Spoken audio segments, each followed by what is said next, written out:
नमस्कार, मैं हूं नीरज श्रीवास्तव और आप देख रहे हैं शहर का number 1 channel city news Muzaffarpur. खबरों का सिलसिला शुरू करने से पहले आइए एक नजर डालते हैं दिन भर की खास सुर्खियों पे। हेडलाइंस के प्रायोजक हैं नीलकमल एक्सक्लूसिव शोरूम। काजी मोहम्मदपुर थाना क्षेत्र के आरडीएस कॉलेज के समीप नाले में डूबने से 5 वर्षीय बच्ची की हुई मौत। मधौल एनएच स्थित रावत एसोसिएट निर्माण कंपनी के प्लांट में घुसकर बाइक सवार 3 अपराधियों ने अंधाधुंध फायरिंग कर काम को ठप कराया। और सिटी न्यूज पर खबर दिखाए जाने के बाद जिलाधिकारी ने पिलखी और विशनपुर बखरी पंचायत के दोनों अस्पताल को शुरू करने का लिया निर्णय। तो ये थी आज की सुर्खियां और अब खबरें विस्तार से। काजी मोहम्मदपुर थाना क्षेत्र के आरडीएस कॉलेज के समीप नाले में 5 वर्षीय बच्ची की गिरने से मौत हो गई। इस घटना के बाद पूरे परिवार में कोहराम मच गया। काजी मोहम्मदपुर थाना क्षेत्र के आरडीएस कॉलेज के समीप उस वक्त सनसनी फैल गई जब एक 5 वर्ष की बच्ची की नाले में डूबने से मौत हो गई।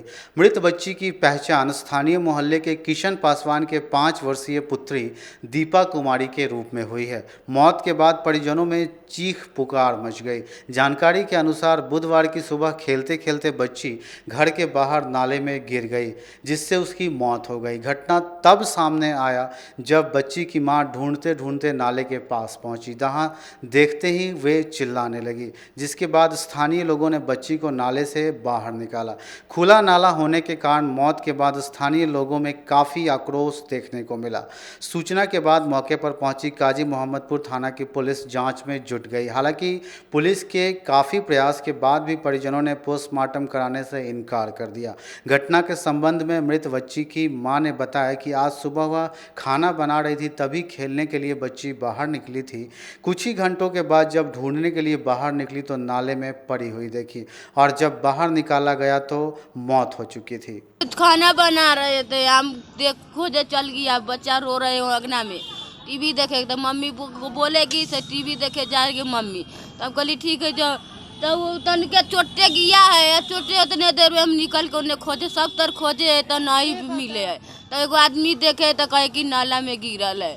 वहीं मामले में मौके पर पहुंचे काजी मोहम्मदपुर के दरोगा एसके झा ने बताया कि एक बच्ची की नाले में डूबने से मौत हो गई। बच्ची को नाले से बाहर निकलवाया गया, आगे की कार्रवाई की जा रही है। ना तो पानी में डूबने से जो है बच्ची का जो है नाला में जो है कहता है कि 8:30 बजे 8:30 और 9 के बीच में जो है ये बच्ची जो है नाला में गिरी है। इसको खोजा जा रहा था, नहीं मिली तो फिर जो है नाला में देखा तो नाला में पड़ा हुआ था। इसको निकाला है सबको और नाला के बगल में जो है रखा हुआ है। पोस्टमार्टम के लिए भेज रहे हैं।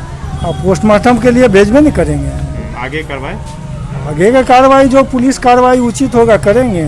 मधौल स्थित निर्माण कंपनी रावत एसोसिएशन के प्लांट में घुसकर बाइक सवार 3 अपराधियों ने अंधाधुंध फायरिंग करते हुए निर्माण कार्य को बंद कराया। मुजफ्फरपुर हाजीपुर 4 लेन के मधौल स्थित बाईपास निर्माण कर रही रावत एसोसिएट कंपनी के प्लांट में घुसकर 3 बाइक से आए 6 बदमाशों ने अंधाधुंध फायरिंग की।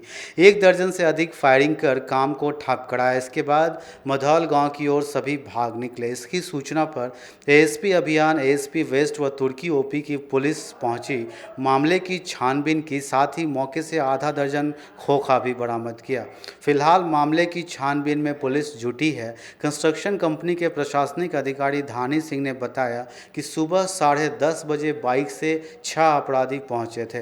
बोले कि बॉस से बात करो। मजदूर ने बात करने से इनकार किया तो उसके साथ मारपीट की, साथ ही पिस्टल से अंधाधुंध फायरिंग करने लगे। जनरेटर को बंद करा दिया। इसके बाद मौके से भाग निकले। इसकी सूचना पुलिस को दी गई। उन्होंने बताया कि कैंप का कार्यालय पर पुलिस की तैनाती है, लेकिन प्लांट पर कोई सुरक्षा नहीं है। पहले भी सुरक्षा की मांग की गई, लेकिन अब तक सुरक्षा नहीं मिल सकी है। निजी गार्ड के भरोसे सुरक्षा है। 6 आदमी आए तो गायरी लगाए, काम बंद करने की धमकी देते हुए फायरिंग शुरू कर दिए। हम लोगों ने काम बंद कर दिया और वो लोग बाइक पर बैठे और रिटर्न हो गए। कितने राउंड फायरिंग हुई होगी? लगभग 15-20। कितने के हाथ में हथियार? 6 होगा। 6 हो गए। हाँ। कौन सा हथियार था? पिस्टल, छोटा छोटा पिस्टल था, हम लोग पीछे थे, ये लोग गाड़ी बाइक यहाँ लगाया हुआ था। फायरिंग करने के बाद क्या धमकी मिला? काम बंद कर दो, इसके बाद नहीं तो बम से उड़ा देंगे। कुछ रकम उकम भी नहीं, वो सब कुछ नहीं, कोई वो सब क्लियर कुछ नहीं किया। सूचित करते तो हमें पहले भी यहाँ जो गैमन इंडिया का कैंप है वहाँ माओवादियों ने आग वाग लगा चुके हैं, गाड़ियाँ फूंक दी थी, रंगदारी मांगी थी, तो उसके बाद में तो कुछ नहीं हुआ था। तो अब क्या पहले हमसे बात करें, पहले नहीं तो बम से उड़ा देंगे और जान से मार देंगे, काम बंद करा के चले गए वो लोग। क्या काम चल रहा है? ये रोड कंस्ट्रक्शन का काम है।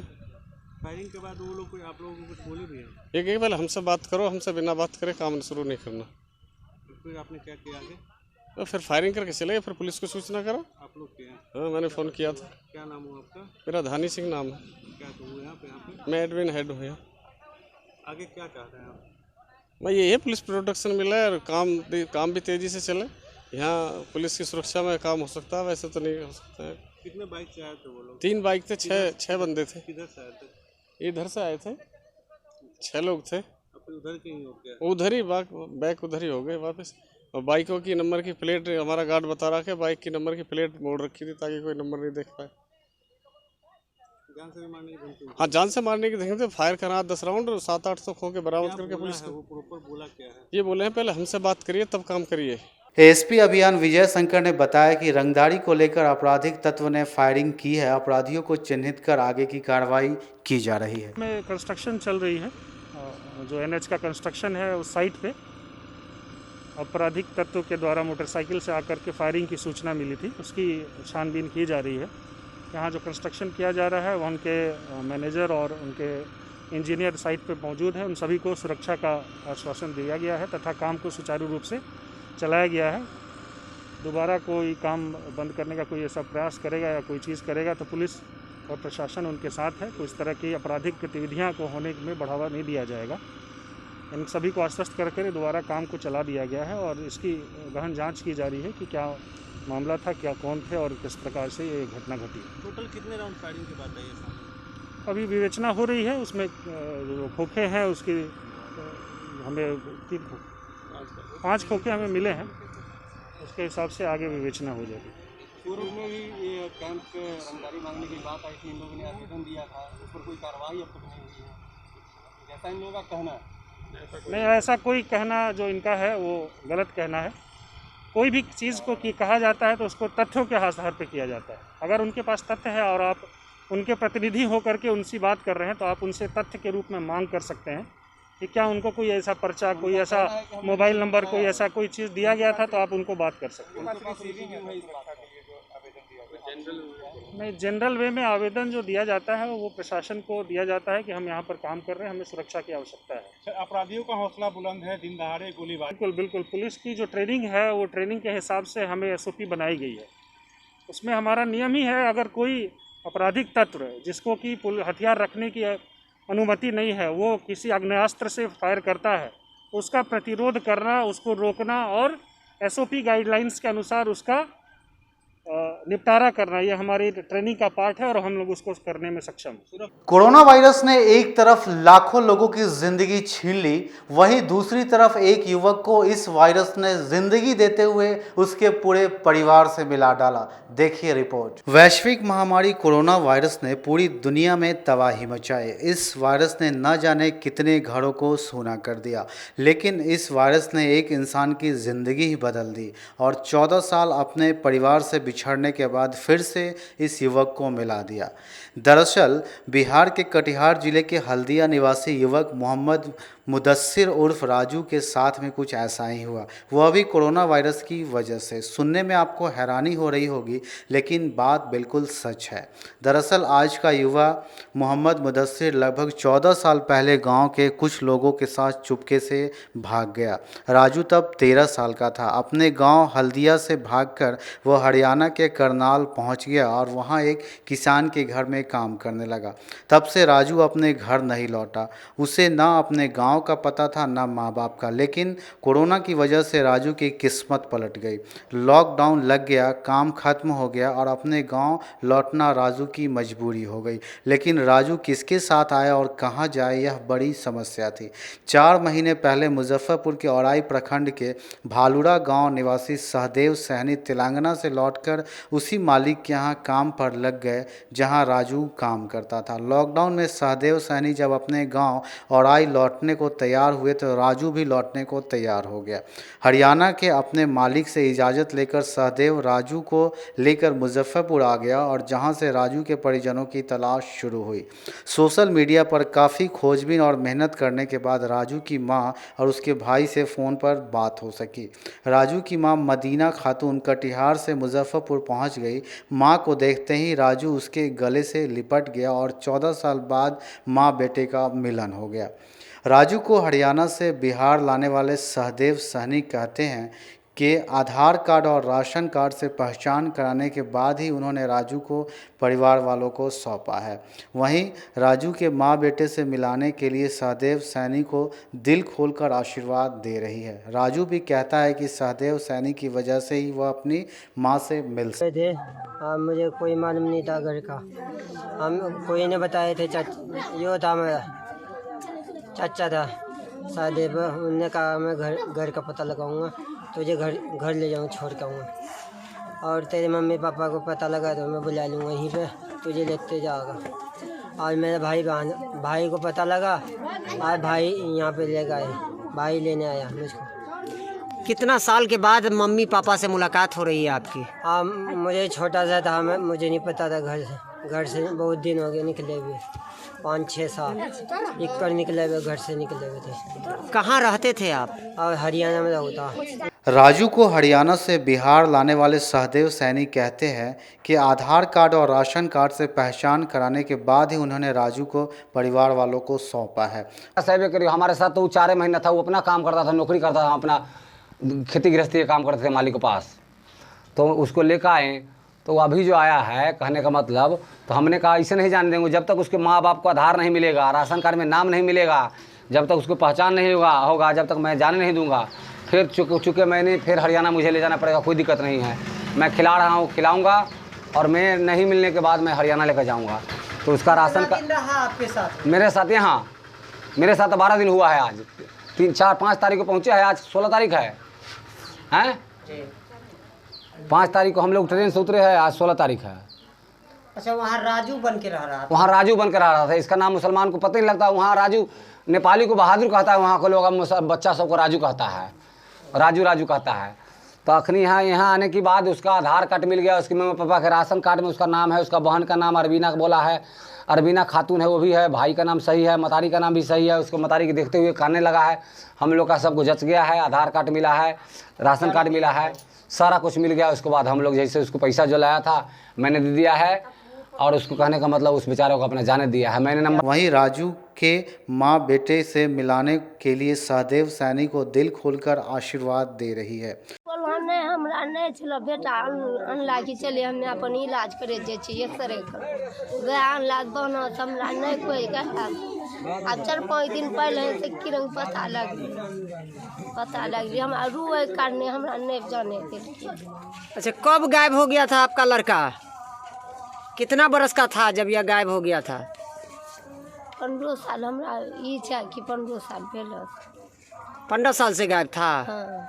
मनियारी थाना क्षेत्र के सोनवर्षा चौक पर लॉकडाउन का उल्लंघन करने वाले बाइक के शोरूम को मुशहरी सीओ ने सील कर दिया। बिहार में बढ़ते कोरोना संक्रमण को लेकर सूबे की सरकार ने 25 मई तक लॉकडाउन लागू किया है, जिसको लेकर गाइडलाइंस भी जारी किया गया है। लेकिन मनियारी थाना क्षेत्र में जिला प्रशासन द्वारा जारी आदेशों का उल्लंघन करते हुए एक शोरूम को खोलकर रखा था, जिसे कुर्नी सीओ ने बड़ी कार्रवाई करते हुए सील किया। दरअसल मामला मनियारी थाना क्षेत्र के सोनवर्षा चौक के समीप का है, जहां हीरो शोरूम को लॉकडाउन उल्लंघन मामले में सील किया गया है। साथ ही प्रबंधक को भी हिरासत में लिया गया है। लॉकडाउन इन्फोर्समेंट के लिए गश्ती पे निकले हुए थे, तो हम लोग जैसे गुजर रहे थे तो हम लोग देखा कि ये गेट खुला हुआ था। एक बगल में इलेक्ट्रॉनिक्स का सामान का दुकान है और एक में बाइक का दुकान था।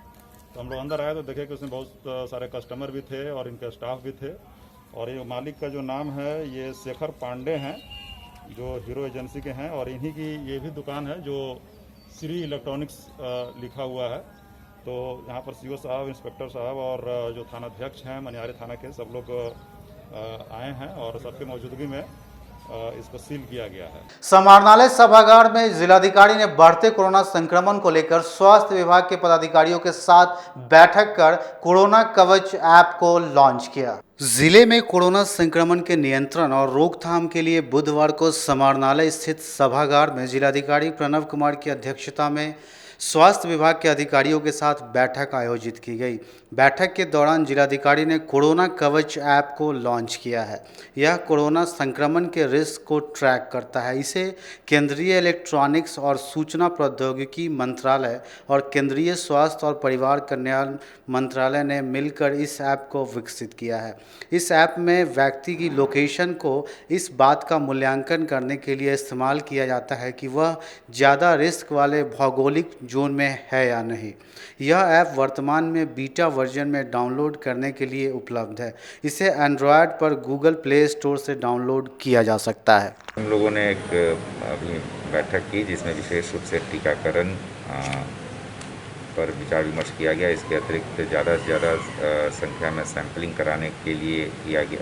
इसके अतिरिक्त एक होम आइसोलेशन ट्रैकिंग को लेकर ऐप लॉन्च किया गया है सरकार के द्वारा। उसको लेकर के भी समीक्षा की गई, जिसमें होम आइसोलेशन में जो लोग रह रहे हैं उनकी ट्रैकिंग गांव के लेवल पर कैसे करानी है। ANM को इसके लिए जिम्मेदारी दी गई है, तो उस ऐप के बारे में भी समीक्षा की गई और उसका हम लोगों ने सभी ANM और सभी BHM और MYC सभी को लॉगिन ID और यूज़र ID और पासवर्ड दे करके वो भी ऐप डाउनलोड कराया और इसके आधार पर भी ट्रैकिंग लगातार की जाएगी। इसके अतिरिक्त खाद्यान्न के उठाव वितरण की भी समीक्षा की गई है और सरकार का उद्देश्य है और निर्देश था कि इस महीने का जो मई महीने का वितरण होगा, मुफ्त खाद्यान्न का वितरण होगा, उसको उठाव और वितरण की समीक्षा की गई है और विभिन्न जांच टीम बनाने का निर्देश दिया गया जिनके द्वारा रैंडम छापेमारी की जाएगी और सुनिश्चित कराया जाएगा कि बिल्कुल जो मुफ्त में खाद्यान्न दिया जाना है इस महीने का वो दिया जाना सुनिश्चित किया जाए। इसके अतिरिक्त हम लोगों ने मुखियागण के साथ भी वीडियो कॉन्फ्रेंस के माध्यम से गाँवों में जो स्थितियाँ हैं उसको रिव्यू करने का निर्णय लिया है, जो कि हम लोग परसों और तरसों करेंगे। इस तरह से सभी विषयों पर लगातार हम लोग नज़र बनाए हुए हैं और काफ़ी ये खुशी की बात है कि पिछले कुछ दिनों से पॉजिटिविटी रेट काफ़ी घटी है और कल का जो हम लोगों का रिपोर्ट है उसके हिसाब से पॉजिटिविटी रेट भर के 2.5% आ गई है, जो एक समय 15% से भी ज़्यादा हो गई थी। तो पॉजिटिविटी रेट भी घट रही है, लेकिन हम लोगों अभी बिल्कुल चौकस रहना है, चौकन्ना रहना है। सिटी न्यूज़ में फिलहाल वक्त हो चला एक छोटे से ब्रेक का, तो फौरन हाजिर होते हैं। कहीं मत जाइए, बने रहिए सिटी न्यूज़ के साथ। अब आ गया है आपके अपने शहर में उत्तर बिहार का पहला नीलकमल एक्सक्लूसिव शोरूम। नीलकमल इंडिया की फेवरेट फर्नीचर ब्रांड है। इस कंपनी के सभी रेंज एक ही छत के नीचे आपको मिलेगी। होम फर्नीचर, ऑफिस फर्नीचर की सभी रेंज यहाँ पे उपलब्ध है। कंपनी का एक्सक्लूसिव शोरूम होने के कारण 40% तक की विशेष छूट यहाँ मिल रही है। इसके अलावा 0% इंटरेस्ट के साथ बैंक से फाइनेंसिंग की भी सुविधा उपलब्ध है। तो देर मत कीजिए, एक बार हमारे यहाँ अवश्य पधारें। हमारा पता है Mithanpura, Narayanpur road, opposite to Vaishali management college और हमारा कॉन्टैक्ट नंबर है 9334900888 और 7004320380। नॉर्थ बिहार का पहला एक्सक्लूसिव शोरूम मुजफ्फरपुर में यूए एसोसिएट के सौजन्य से नीलकमल का एक्सक्लूसिव शोरूम खुला है और आप लोगों से यही भी निवेदन है कि एक बार इस शोरूम में आइए और इसके विस्तृत रेंज को देखिए, जो कि एक अच्छे रेंज के साथ एक अच्छी कीमत के साथ आपको मिलेगा। तो एक बार हम लोगों को आप सेवा करने का मौका दें। ST International School. If you want to give your child a strong foundation, the school of your dream. Play to 10th based on CBSE curriculum. हमारे यहाँ अनुभवी एवं प्रशिक्षित शिक्षकों द्वारा बच्चों के देखभाल के साथ स्मार्ट क्लास द्वारा शिक्षण की सुविधा है। कक्षा 1 से 10 तक कंप्यूटर की मुफ्त शिक्षा के अलावे छात्र एवं छात्राओं के संगीत तथा नृत्य की शिक्षा की भी व्यवस्था है। पूरा स्कूल CCTV कैमरे से लैस है। स्कूल में बच्चों का नामांकन फ्री किया गया है। हमारे यहाँ अपने बच्चों के उज्जवल भविष्य के लिए जरूर पधारें। हमारा पता है बांध road, Shekhpur Akhara Ghat, Muzaffarpur. Our contact number is 8757652616 and 9955132616. 8116। हमारे स्कूल का कुछ मेन फीचर्स है, जैसे बच्चों की देखभाल करना। हमारे यहाँ पुस्तकालय वगैरह की पूरी अच्छे तरीके से व्यवस्था है। क्लासरूम सारा बना हुआ है, सीसीटीवी कैमरे से हमारा क्लासरूम डेकोरेटेड है। सिक्योरिटी के भी विजन से हमारा क्लासरूम बहुत प्रोटेक्टेड है। हमारे यहाँ जो भी शिक्षक शिक्षिकाएं आई हैं पढ़ाने के लिए वो काफ़ी वेल एडुकेटेड हैं और वेल वर्स्ड भी हैं। हमारा विद्यालय भी चारों तरफ से बना हुआ है। हमारे यहाँ लैब बहुत अच्छे से बना हुआ है। कंप्यूटर की फ्री शिक्षा हम इस बार इसको दे रहे हैं। हमारे यहाँ नामांकन प्रारंभ है। ब्रेक के बाद एक बार फिर से आपका स्वागत है। तो आइए बढ़ते हैं अगले खबरों की ओर। सिटी न्यूज पर लगातार दिखाए जा रहे खबर के बाद जिलाधिकारी ने पिलखी और विशनपुर बखरी पंचायत में बंद पड़े अस्पतालों को शुरू करने का निर्णय लिया। पिछले दिनों सिटी न्यूज पर दिखाए गए खबर पर बुधवार को संज्ञान लेते हुए जिलाधिकारी प्रणव कुमार ने 2013 में बने मुड़ौल प्रखंड के पिलखी और विशनपुर बखरी पंचायत में करोड़ों की लागत से बने दोनों अस्पताल के साथ ही जिले के 2 और प्रखंडों में 30-30 बेड के अस्पताल को शुरू करने का निर्णय लिया। जिलाधिकारी प्रणव कुमार ने बताया कि जल्द ही जिले में बंद पड़े अस्पतालों को 30 बेड के साथ चिकित्सक और पैरामेडिकल स्टाफ बहाल कर दिए जाएंगे, जिससे मुड़ौल, कुर्दी और मोतीपुर प्रखंड के अस्पतालों को जल्द ही शुरू कर दिया जाएगा। पूरे ज़िले में 4 विभिन्न क्षेत्रों में भी 30-30 बेड का आइसोलेशन सेंटर का व्यवस्था करने जा रहे हैं, जिसमें पिलखी का जो है सेंटर वो भी क्रियाशील होगा और इसके अतिरिक्त 3 और जगहों पर हम लोग इस तरह के सेंटर्स बनाने जा रहे हैं जो विदिन ए वीक चालू हो जाएगा। सैनिटाइजेशन। शहर में लॉकडाउन के दौरान सुबह में आम लोग बेखौफ होकर सोशल डिस्टेंसिंग की धज्जियां उड़ाते नजर आ रहे हैं। कोरोना संक्रमण की चेन तोड़ने को लेकर लगा लॉकडाउन सुबह ही 11 बजे के बजाय 10 बजे तक की समय सीमा निर्धारित की गई है, जिससे कोरोना संक्रमण की रफ्तार को रोका जा सके। पर लॉकडाउन के इस नियम का असर शहर के बाजारों में नहीं दिख रहा है। सुबह से ही लोग बाजारों में सोशल डिस्टेंसिंग की धज्जियां उड़ाते नजर आ रहे हैं। 2 गज की दूरी, मास्क है जरूरी, यह बातें सिर्फ विज्ञापनों में ही नजर आ रही हैं, बाजारों में नहीं। यह तस्वीरें जिले के प्रमुख बाजार सरैयागंज टावर चौक की है। तस्वीरों में आप साफ देख रहे होंगे कि लोग किस तरीके से सोशल डिस्टेंसिंग और मास्क पहने बगैर लॉकडाउन को लेकर बनाए गए कोरोना प्रोटोकॉल का अनुपालन करते नहीं दिख रहे हैं। वहीं नगर डीएसपी राम नरेश पासवान ने बताया कि प्रशासन बार बार माइक के जरिए लोगों से अपील कर रही है, पर लोग हैं कि मानते नहीं। ऐसे लोगों पर पुलिस कार्रवाई भी कर रही है। जिनको इमरजेंसी सेवा है उन्हें छूट भी प्रदत्त की गई है, वो जाएं, उन्हें सहयोग किया जाएगा। लेकिन जो अनावश्यक रूप से घूम रहे हैं उनके विरुद्ध तो सख्त कार्रवाई हम लोग कर रहे हैं। लेकिन जो इमरजेंसी सेवा के जा रहे हैं, जिनको किसी को दवाई लेना है या इलाज कराना है या वैक्सीनेशन कराना है, उनको हम लोग जाने देते हैं। सबकी जांच कर रहे हैं। जो इमरजेंसी में जा रहे हैं उन्हें छूट दी जा रही है। बाकी लोगों के लिए है कि भाई ज़रूरत पर ही निकलें, ऐसे ना निकलें घरों से। संक्रमण की स्थिति बहुत खराब है। गृह रक्षा वाहिनी और अग्निशमन विभाग के अभ्यर्थियों ने अपनी नियुक्ति की मांग को लेकर जिलाधिकारी को ज्ञापन सौंपा। न्यायालय के आदेश के बावजूद गृह रक्षा वाहिनी और अग्निशमन विभाग ने 90 अभ्यर्थियों की नियुक्ति नहीं की जा रही है, जिस वजह से नियुक्ति के लिए अभ्यर्थियों को दर दर भटकना पड़ रहा है। बुधवार को अभ्यर्थियों का प्रतिनिधि मंडल जिलाधिकारी प्रणव कुमार को आवेदन सौंपकर बहाली से वंचित युवाओं ने जल्द से जल्द बहाली की मांग की है। गृह रक्षा वाहिनी और अग्निशमन विभाग में 309 सीटों पर 2011 में रिक्तियाँ निकाली गई थी। 2016 में 260 युवक युवतियों ने नियुक्ति प्रक्रिया पूरी की। इसके बाद 2018 में 143 अभ्यर्थियों को सेवा में ले लिया गया।